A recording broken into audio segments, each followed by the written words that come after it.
Hello students, I hope you all are fine. So students, जो आज हम concept discuss करने जा रहे हैं that is rules for debit and credit.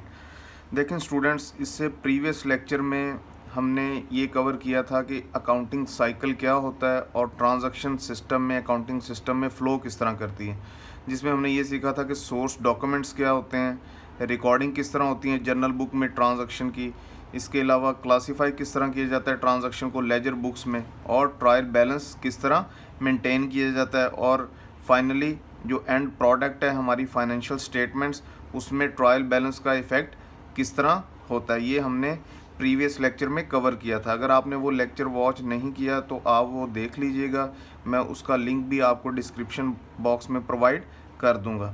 तो आज उसी लेक्चर को हम एज अ बेस कंसिडर करते हैं और रूल्स सीखते हैं कि हमने डेबिट और क्रेडिट की जो ट्रांजैक्शंस हैं उनको जर्नल बुक में पास किस तरह करना है। ओके, अभी हम जर्नल बुक की बात करेंगे कि जर्नल बुक में ट्रांजैक्शंस को पास किस तरह किया जाता है, जिसको हम कहते हैं जर्नल एंट्री पास करना। ओके, और इससे नेक्स्ट लेक्चर में हम ये देखेंगे कि जर्नल एंट्री को फिर पोस्ट किस तरह करना है हमने रेलिवेंट लेजर में।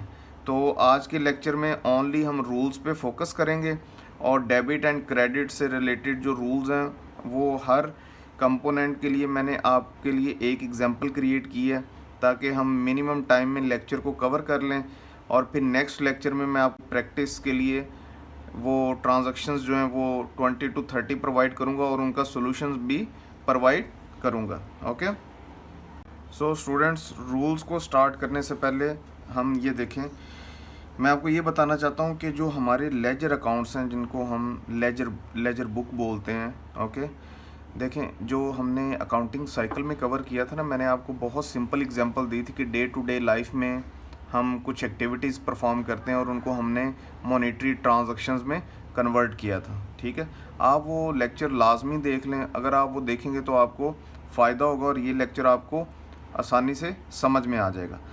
लेकिन जो हमारे लेजर अकाउंट्स हैं ना, उसमें हम मेन 5 अकाउंट्स जो है ना वो कंसिडर करते हैं। ये 5 अकाउंट्स ही हमारी बेस हैं।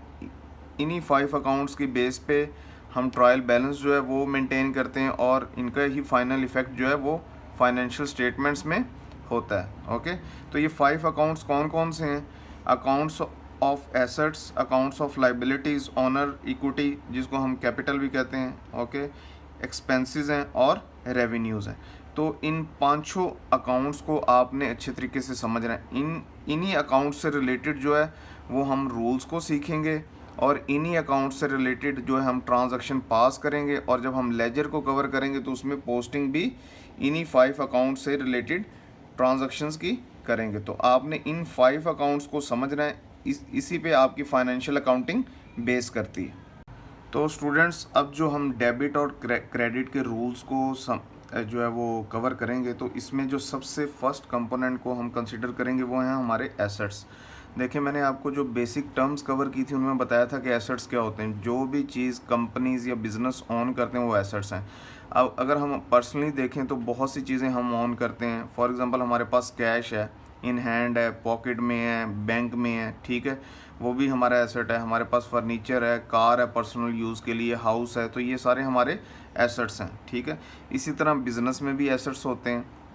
अभी हम ये नहीं कवर करेंगे कि करंट एसेट्स हैं या नॉन करंट एसेट्स हैं, वो एडवांस टॉपिक्स हैं, उनको हम अपकमिंग लेक्चर्स में कवर करेंगे। अभी सिर्फ आप एसेट्स को इस तरह समझ लें कि जो वो आइटम है या कोई भी प्रोडक्ट है या कोई भी चीज़ है जो बिज़नेस ऑन करता है उसको हम एसेट बोलते हैं। ओके, जैसे कैश भी ऑन करता है, cash in hand, cash at bank, inventory है, रिसीवेबल्स हैं। ओके, उसके अलावा मशीन्स हैं, उसके अलावा कार्स हैं, अदर व्हीकल्स हैं, बिल्डिंग्स हैं। ओके, तो बहुत सी चीज़ें बिज़नेस ऑन करता है जो कि एसेट्स की कैटेगरीज में आती हैं। ठीक है, तो इसको देखें, एक ट्रेडिशनल रूल से हम पहले इसको समझते हैं कि हम बीकॉम लेवल पे या इंटरमीडिएट लेवल पे ये रूल्स को इसी रूल को कवर करते हैं कि व्हाट कम्स इन वो will debit, what goes out वो विल क्रेडिट। ठीक है, वो रूल भी ठीक है, मैं उसको गलत नहीं बोल रहा, बट ये इंक्रीज़ और डिक्रीज़ के अकॉर्डिंग अगर आप डेबिट और क्रेडिट ट्रांजैक्शन पास करेंगे तो ये ज़्यादा ऑथेंटिक रूल है। देखें जब आप एडवांस लेवल पे जाएंगे, मैन्युफैक्चरिंग अकाउंट्स, अगर कोई कंपनी मैन्युफैक्चरिंग कर रही है और उसके अकाउंट्स को आप मेंटेन करेंगे तो आपको यही रूल इंक्रीज़ और डिक्रीज़ वाला ही रूल सूट करेगा। आपको वो what comes in what goes out वो रूल उधर जो है वो आपको ज़्यादा हेल्प आउट नहीं करेगा। तो आप इसी रूल पे फोकस करें, ये एडवांस रूल है और ये आपको हर ट्रांजैक्शन में हेल्प आउट करेगा। अब देखें फर्स्ट कंपोनेंट देख लेते हैं, एसेट। जैसे कि मैंने आपको बताया कि जो भी चीज़ कंपनी या बिज़नेस ऑन करता है वो एसेट है, ठीक है। तो फर्स्ट रूल देखें, जब एसेट्स इंक्रीज़ होंगे बिज़नेस में तो उनको बिज़नेस डेबिट करेगा, जब डिक्रीज़ होंगे तो उनको बिज़नेस क्रेडिट करेगा। जैसे फॉर एग्जांपल हमारे पॉकेट में 1000 रुपीज़ हैं, तो अगर 200 रुपीज़ हम ऐड कर लें इसमें 1000 में तो ये टोटल हो जाएगा 1200, मीन्स टू से हमारा कैश इंक्रीज़ हुआ है। ऐसे ही है, 200 रुपीज़ से हमारा कैश इंक्रीज़ हुआ है, मीन्स टू से कैश हमारा एसेट है तो हमारा एसेट इंक्रीज़ हो गया। तो जब एसेट इंक्रीज़ हो गया तो हम क्या करेंगे, डेबिट।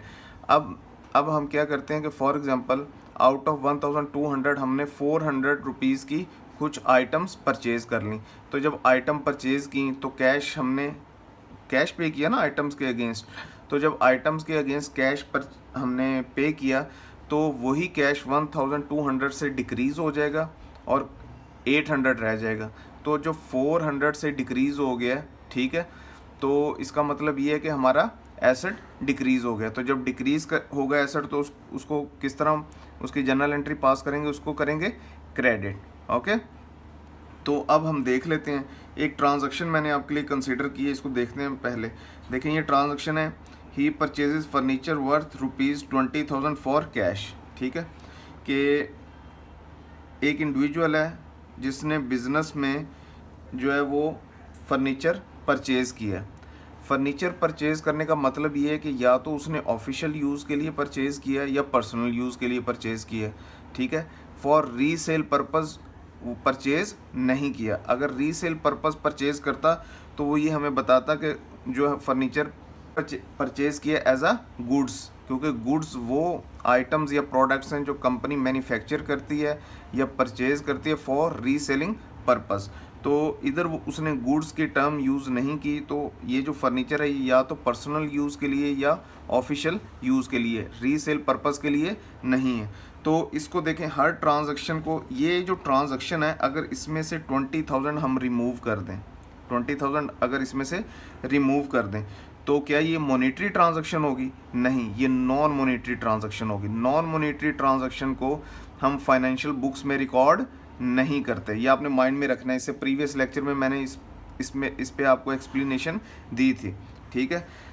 हम तभी इस ट्रांजैक्शन को फाइनेंशियल बुक्स में रिकॉर्ड करेंगे जब ये ट्रांजैक्शन मॉनेटरी होगी, यानी कि इसमें मनी इन्वॉल्व होगी, जैसे कि 20,000 रुपीज़ इन्वॉल्व है। देखें उसके बाद आपने हर ट्रांजैक्शन का एनालिसिस कर लेना है। एनालिसिस मीन्स टू से, देखें जैसे मैंने किया है कि इसमें दो इफ़ेक्ट आ रहे हैं, क्योंकि हम डबल एंट्री सिस्टम हम कवर कर रहे हैं। इसे प्रीवियस लेक्चर में बेसिक में मैं आपको बता चुका हूँ कि डुअल एंट्री सिस्टम क्या है, ठीक है। तो हर ट्रांजैक्शन के दो इफ़ेक्ट्स होंगे। ओके, तो फर्स्ट इफ़ेक्ट देखें, इंक्रीज़ इन फर्नीचर बाय ₹20,000, ठीक है। अब क्या हुआ है कि फ़र्नीचर परचेज़ किया, ठीक है, तो फर्नीचर हमारे बिजनेस में इंक्रीज़ हो गया, क्योंकि फर्नीचर जो हम परचेज़ कर रहे हैं ये हमारा एसेट है, हम इसको ऑन कर रहे हैं तो ये इंक्रीज़ हो गया, ठीक है। तो जब फर्नीचर परचेज़ किया तो कॉरिस्पॉन्डिंग एंट्री क्या होगी इसकी, हमने पे क्या किया, कैश, तो कैश भी हमारा एसेट है। तो जब कैश हमने पे किया तो हमारे जो अकाउंट है उसमें से कैश डिक्रीज़ हो जाएगा। एक इफेक्ट उसका ये आ रहा है कि एक एसेट इंक्रीज़ हो रहा है और दूसरा एसेट क्या हो रहा है, डिक्रीज़ हो रहा है। तो रूल के मुताबिक जो एसेट इंक्रीज़ होगा उसको हम क्या करेंगे, डेबिट, जो एसेट डिक्रीज़ होगा उसको हम क्या करेंगे, क्रेडिट, ठीक है। बात समझ में आ रही है। अब देखें इसी की एक दूसरी ट्रांजैक्शन ले लेते हैं, ये देखें ये सेकंड ट्रांजैक्शन है, इसको भी देख लेते हैं। इस सेकंड ट्रांजैक्शन में वो कह रहा है कि mister x open current account with bank and deposit 30,000 rupees. अब इस ट्रांजैक्शन का भी एनालिसिस कर लेते हैं। फर्स्ट इफेक्ट देखें, increase in bank balance bye ₹30,000 and second effect क्या होगा, decrease in cash balance bye ₹30,000। देखें दोनों हमारे पास एसेट अकाउंट हैं, दोनों बिजनेस के एसेट अकाउंट हैं। तो एक इंक्रीज़ हो रहा है और उसकी जो कॉरिस्पॉन्डिंग एंट्री है वो डिक्रीज़ हो रही है, ठीक है। तो इसको देख लेते हैं। अब दोनों ट्रांजैक्शंस को हम पास कर लेते हैं। ये जो ट्रांजैक्शंस हम पास कर रहे हैं ये हम किस बुक में कर रहे हैं, रिकॉर्डिंग किस बुक में कर रहे हैं, जर्नल बुक में, ओके। अब जब प्रैक्टिस क्वेश्चंस हम स्टार्ट करेंगे इस लेक्चर के बाद अपकमिंग लेक्चर में, तो उसमें मैं आपको डिटेल एक परफॉर्मा आपके लिए क्रिएट करूँगा। तो उस परफॉर्मा में हम जो है वो जर्नल एंट्रीज पास करेंगे, जिसमें डेट है, पर्टिकुलर्स हैं या डिस्क्रिप्शन जिसको बोलते हैं हम, ओके, लेजर फोलियो है और डेबिट और क्रेडिट है। बट इधर आपको रूल समझाने के लिए मैं डायरेक्ट जो है वो जर्नल एंट्री पास करूँगा परफॉर्मा के बगैर, ताकि आपको ओनली इंक्रीज़ और डिक्रीज़ का जो है वो इफ़ेक्ट समझ में आ जाए। तो जो फर्स्ट ट्रांजैक्शन थी जिसमें हमने फर्नीचर परचेज़ किया था और कैश पे किया था, कितना पे किया था, 20,000 रुपीज़ का। तो सबसे पहले उसकी एक जर्नल एंट्री पास कर लेते हैं। जैसे furniture account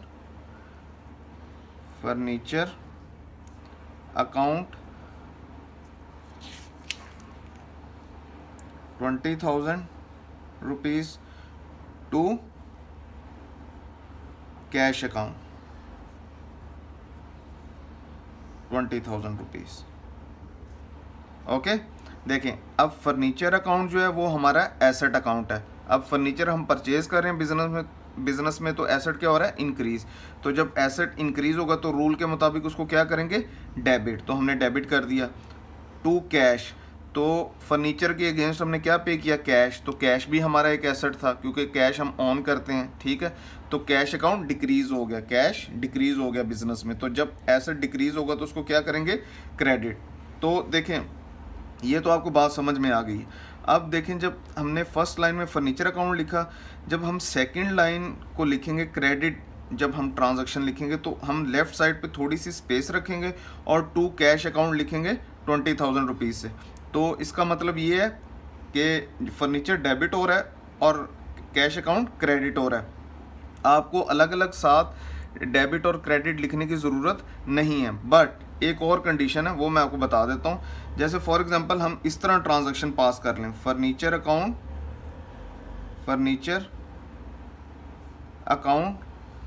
20,000 rupees and cash account 20,000 rupees, ठीक है। तो इसमें देखें, मैं टू का यूज़ नहीं कर रहा और मैं स्पेस भी मैंने लेफ्ट साइड पे नहीं रखी। तो इस कंडीशन में फिर आपको लिखना पड़ेगा DR, डेबिट को शॉर्ट फॉर्म में DR बोलते हैं और क्रेडिट को शॉर्ट फॉर्म में CR बोलते हैं। तो ये आपको साथ लिखना पड़ेगा, ओके। तो आप दोनों तरह से ट्रांजैक्शन पास कर सकते हैं, बट जो मोस्ट एक्सेप्टेबल वे है वो जो है वो इस तरह ही है कि furniture account to cash account, okay. Hope you understand the concept. अब देखें, इसके बाद इसकी एक मेन पॉइंट जो हमने बेसिक लेक्चर में भी कवर किया था कि नरेशन क्या होती है। नरेशन होती है डिटेल अबाउट द ट्रांजैक्शन। तो इसकी नरेशन लिख लेंगे, बहुत सिंपल है। ये देखें, बीइंग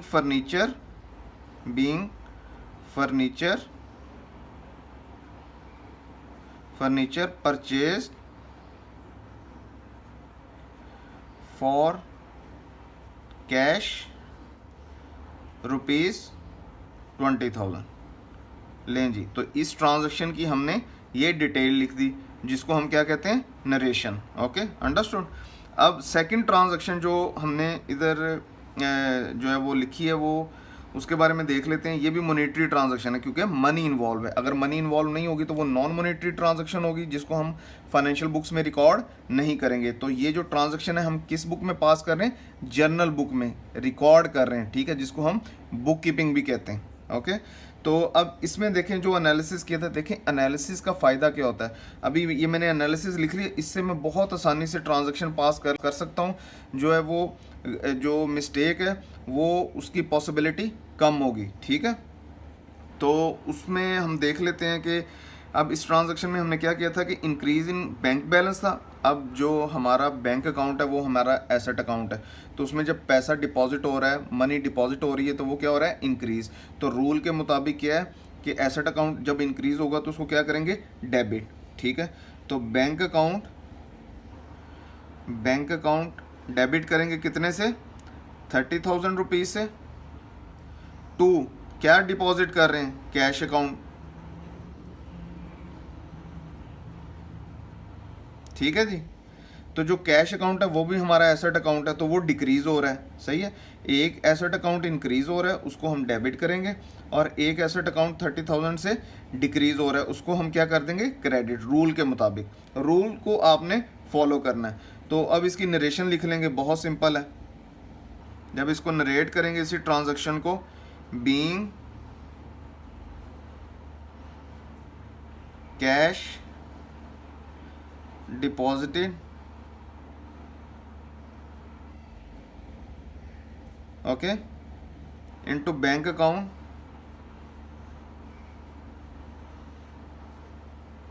फॉर ₹30,000। लें जी, ये हमारी नरेशन है। तो आई होप कि आपको एसेट का जो रूल है वो समझ में आ गया होगा। जब एसेट्स इंक्रीज होंगे तो हम डेबिट करेंगे, डिक्रीज होंगे तो क्रेडिट करेंगे। ये लॉजिक से आपने समझना है, इसको मेमोराइज नहीं करना। जैसे इस ट्रांजैक्शन में फर्नीचर इंक्रीज हुआ था, उसको डेबिट कर दिया था, कैश डिक्रीज हुआ था, उसको क्रेडिट कर दिया था। हर ट्रांजैक्शन का डुअल इफेक्ट होगा, मीन्स टू से दो अकाउंट्स पे इफेक्ट होगा। अगर एक अकाउंट इंक्रीज हो रहा है तो दूसरा डिक्रीज हो जाएगा। अगर में भी दोनों अकाउंट्स इंक्रीज हो रहे हो तो अकॉर्डिंगली फिर आपको रूल को फॉलो करना है और अप्लाई करना है। तो आई होप कि आपको एसेट अकाउंट की समझ आ गई होगी। इसके बाद स्टूडेंट्स जो हम सेकंड कंपोनेंट देखेंगे वो है हमारे पास लाइबिलिटीज़ का, लाइबिलिटीज़ अकाउंट का। लाइबिलिटीज़ देखें, जब बिज़नेस कोई भी चीज़ क्रेडिट पे परचेज़ करता है तो उसको पैसा पे करना होता है, ठीक है, आफ्टर 1 मंथ, 2 मंथ्स, 3 मंथ्स, तो वो भी उसकी लाइबिलिटी है। यूटिलिटीज़ बिल्स उसको पे करने, वो भी उसकी लाइबिलिटी है, ठीक है। सैलरीज उसने पे करनी है, वेजेस पे करनी है, इंटरेस्ट पे करने हैं, टैक्सेस पे करने हैं, तो ये सब उसकी लाइबिलिटीज़ हैं, ठीक है, बिजनेस की। तो इसके लिए एक ट्रांजैक्शन देख लेते हैं, लेकिन ट्रांजैक्शन से पहले इसके रूल को समझ लेते हैं। देखिए, जब लाइबिलिटीज़ इंक्रीज़ होती हैं तो उनको क्या करेंगे हम? क्रेडिट। जब डिक्रीज़ होंगी तो उनको क्या करेंगे? डेबिट, ठीक है। अब इसको एग्जाम्पल के थ्रू समझ लेते हैं। जैसे देखें, ये एक ट्रांजैक्शन है, mister X purchases goods from mister Y for ₹25,000 on credit. Means mister Y ने कुछ गुड्स परचेज किए। देखें, अब गुड्स की टर्म मैं यूज़ कर रहा हूँ, इसका मतलब ये है कि ये पर्सनल यूज़ के लिए नहीं है, बिजनेस यूज़ के लिए नहीं है, ये गुड्स परचेज हो रही हैं फॉर रीसेलिंग पर्पस, ठीक है। तो जब कोई भी जो गुड्स हैं वो रीसेलिंग पर्पस जो है वो बिजनेस परचेज करेगा तो वो किस कैटेगरी में फॉल करेंगी? एक्सपेंस की कैटेगरी में, ओके। तो जैसे मिस्टर एक्स ने गुड्स परचेज की मिस्टर वाई से क्रेडिट पे, उधार पे, तो ये मिस्टर एक्स की लाइबिलिटी है, उसको ये लाइबिलिटी पे करनी after a months, 2 months, 3 months, ठीक है। डेट मेंशन नहीं है, लेकिन मैंने इसको सिंप्लीफाई किया ताकि आपको समझ में आ जाए। तो इस ट्रांजैक्शन को एनालाइज कर लेंगे। तो जैसे मैंने एसेट्स की ट्रांजैक्शन को एनालाइज किया, तो देखें जो फर्स्ट इफेक्ट है वो क्या होगा? Increase in purchases goods by ₹25,000, ठीक है, एंड एक्सपेंस। तो फर्स्ट जो इफेक्ट है वो परचेजेस पे आएगा, ठीक है। तो ₹25,000 से हमारा एक्सपेंस इंक्रीज हो जाएगा। सेकंड जो इफेक्ट है वो क्या है? Increase in creditor mister Y by ₹25,000। तो जो सेकंड इफेक्ट आएगा वो क्या होगा? लाइबिलिटी इंक्रीज हो जाएगी, ओके, क्योंकि हम ये जो गुड्स हैं वो किस पे परचेज कर रहे हैं? क्रेडिट पे, ओके स्टूडेंट्स। तो जब अब रूल देख लेते हैं इसका कि जब लाइबिलिटीज़ इंक्रीज होती हैं तो क्रेडिट होती हैं, ओके। तो अब इसकी एक ट्रांजैक्शन जो है वो हम पास कर लेते हैं। देखें, इसकी ट्रांजैक्शन क्या आएगी? Purchase account debit, purchase account debit to mister Y account credit, क्योंकि मिस्टर वाई जो है वो हमारा क्रेडिटर है, हमारी लाइबिलिटी इंक्रीज हो रही है, तो रूल के मुताबिक जब लाइबिलिटी इंक्रीज होगी तो क्रेडिट होगी। मिस्टर वाई अकाउंट क्रेडिट कितने से? ₹25,000 से एंड ₹25,000 से, ओके। तो इसकी नरेशन क्या लिखेंगे हम? इसकी नरेशन लिखेंगे being goods purchase for ₹25,000 on credit, ठीक है स्टूडेंट्स, तो आई होप कि आप समझ रहे होंगे। परचेज की गुड्स फॉर रीसेलिंग पर्पस, किस पे परचेज की? क्रेडिट पे, उधार पे। किससे? मिस्टर वाई से। मिस्टर वाई हमारा क्रेडिटर है। तो जब हमारी लाइबिलिटीज इंक्रीज होंगी तो ये देखें रूल के मुताबिक उसको क्रेडिट करना है, जैसे मैंने इधर क्रेडिट कर दिया। ठीक है, परचेज अकाउंट हमारा एक्सपेंस है, तो जब एक्सपेंस अकाउंट इंक्रीज होगा तो क्या करते हैं? डेबिट, रूल के मुताबिक। लेकिन जब एक्सपेंसेस पे आएंगे तो इसके लिए अलग से ट्रांजैक्शन पास करते हैं। तो स्टूडेंट्स, लाइबिलिटी से रिलेटेड ही एक और ट्रांजैक्शन कंसीडर कर लेते हैं। इसमें देखें, इस ट्रांजैक्शन में mister X purchases goods from mister Y for ₹25,000 and paid cash ₹15,000। देखें, जो मिस्टर एक्स है उसने गुड्स परचेज की for reselling purpose mister Y से, कितने की? ₹25,000 की। लेकिन आउट ऑफ 25,000 उसने पे कर दिए, 15,000 उसने पे कर दिए, और रिमेनिंग जो वो 10,000 है वो क्या है? क्रेडिट, मीन्स इन फ्यूचर वो पे करेगा। ठीक है, तो इसमें कौन कौन से अकाउंट्स जो हैं वो इफेक्ट हुए हैं उनको देख लेते हैं और उसकी बेस पे हम ट्रांजैक्शन पास करते हैं। सबसे पहले तो गुड्स परचेज की। ठीक है, तो ये हमारा एक्सपेंस अकाउंट है, तो इसको जब एक्सपेंस इंक्रीज होगा तो क्या करेंगे? डेबिट, रूल के मुताबिक। तो परचेज अकाउंट डेबिट, कितने से? ₹25,000 से। उसके बाद जब परचेजेस की तो क्या डिक्रीज हुआ? कैश पे किया, तो कैश हमारा एसेट अकाउंट है, तो कैश डिक्रीज हो गया। तो जब कैश डिक्रीज होगा तो क्या होगा? क्रेडिट होगा। तो इसमें देखें, cash account to cash account हम क्रेडिट करेंगे, कितने से? ₹15,000 से। इसके बाद एक तीसरा इफेक्ट भी है, वो क्या है? कि जो क्रेडिट है वो इंक्रीज हो गया, उधार पे क्योंकि हमने किया तो वो बैलेंस हमारा इंक्रीज हो गया, लाइबिलिटीज इंक्रीज हो गई। तो जब लाइबिलिटीज इंक्रीज होंगी तो क्या क्या करेंगे हम? क्रेडिट, रूल के मुताबिक। जब लाइबिलिटीज इंक्रीज होंगी तो क्या होगा? क्रेडिट। तो इसमें देखें, mister Y account mister Y हमारा क्रेडिटर है ₹10,000 से। तो ये देखें, दोनों जो डेबिट एंड क्रेडिट है उनकी दोनों अमाउंट्स इक्वल हैं। ठीक है, ये देखें, क्रेडिट साइड पे 15,000 प्लस 10,000 25,000 और डेबिट अमाउंट 25,000। तो स्टूडेंट्स, इसके बाद हम थर्ड कंपोनेंट को कंसीडर करेंगे जो कि है ऑनर्स इक्विटी। ओके, जब ऑनर बिजनेस में कैपिटल इन्वेस्ट करेगा, मनी इन्वेस्ट करेगा, ठीक है, तो बिजनेस पे क्या इफेक्ट आएगा उसको देख लेते हैं। जैसे ही ऑनर इन्वेस्ट करेगा, ठीक है, तो इन्वेस्टमेंट बिजनेस में इंक्रीज होगी। तो जब इन्वेस्टमेंट इंक्रीज होगी तो उसको करेंगे क्रेडिट, रूल के मुताबिक, और जब डिक्रीज होगी तो उसको क्या करेंगे? डेबिट। ओके, तो इससे रिलेटेड एक ट्रांजैक्शन देख लेते हैं कि mister A invest for ₹100,000 to commence a business. Okay, तो मिस्टर ए जो है वो बिज़नेस एक स्टार्ट कर रहा है जिसमें वो कितना पैसा इन्वेस्ट कर रहा है? 100,000 का। तो इसका एनालिसिस कर लेते हैं, कौन कौन से 2 इफेक्ट्स होंगे। First effect, cash is increase in the business by ₹100,000। Cash increase हो जाएगा, तो कैश बिजनेस का एसेट अकाउंट है, तो जैसे ही एसेट अकाउंट इंक्रीज होगा तो क्या होगा? डेबिट, रूल के मुताबिक क्या होगा? डेबिट। और दूसरा इफेक्ट क्या होगा? कैपिटल और ऑनर्स इक्विटी इंक्रीज बाय 100,000। तो दूसरा इफेक्ट इसका क्या आएगा कि ऑनर्स इक्विटी इंक्रीज हो जाएगी। तो रूल के मुताबिक जब ऑनर्स इक्विटी इंक्रीज होगी तो उसको हम क्या करेंगे? क्रेडिट। ओके, अब यहाँ एक और पॉइंट समझ लें कि ये बिजनेस की लाइबिलिटी है कि उसने उस कैपिटल को प्रोसेस करना है और ऑनर्स को जो है वो रिटर्न करना है। प्रोसेस मीन्स टू से कि उस कैपिटल से वो प्रॉफिट जनरेट करेगा और ऑनर को रिटर्न करेगा। ओके, तो इससे रिलेटेड एक ट्रांजैक्शन पास कर लेते हैं, बहुत सिंपल है। अब कैश अकाउंट इंक्रीज हो रहा है तो वो हमारा एसेट अकाउंट है, तो कैश अकाउंट डेबिट है, ठीक है, 100,000 से टू कैपिटल अकाउंट, कितने से? 100,000 से क्रेडिट कर देंगे इसको। कैपिटल अकाउंट आप लिख सकते हैं या ऑनर्स इक्विटी जो है वो, यानी कि इसमें कोई डिफरेंस नहीं है। ओके, तो स्टूडेंट्स, इसके बाद हम कंसिडर करेंगे एक्सपेंसेस को। तो रूल्स के मुताबिक जब एक्सपेंसेस इंक्रीज होंगे तो डेबिट करेंगे और जब एक्सपेंसेस डिक्रीज होंगे तो हम क्या करेंगे?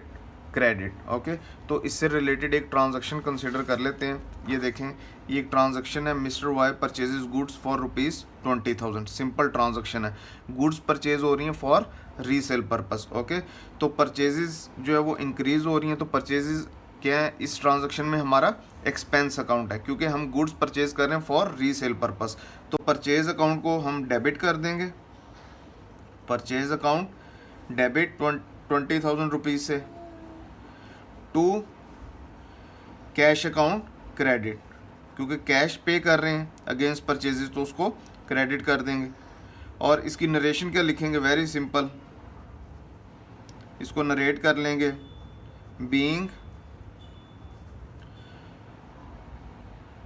Goods purchased for ₹20,000।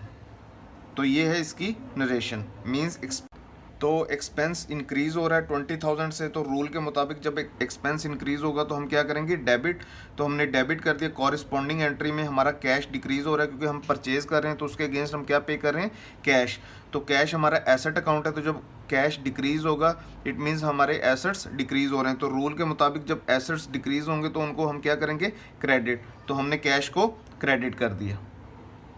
इसके बाद स्टूडेंट्स हम लास्ट कंपोनेंट को कवर करेंगे, जो कि है रेवेन्यूज़।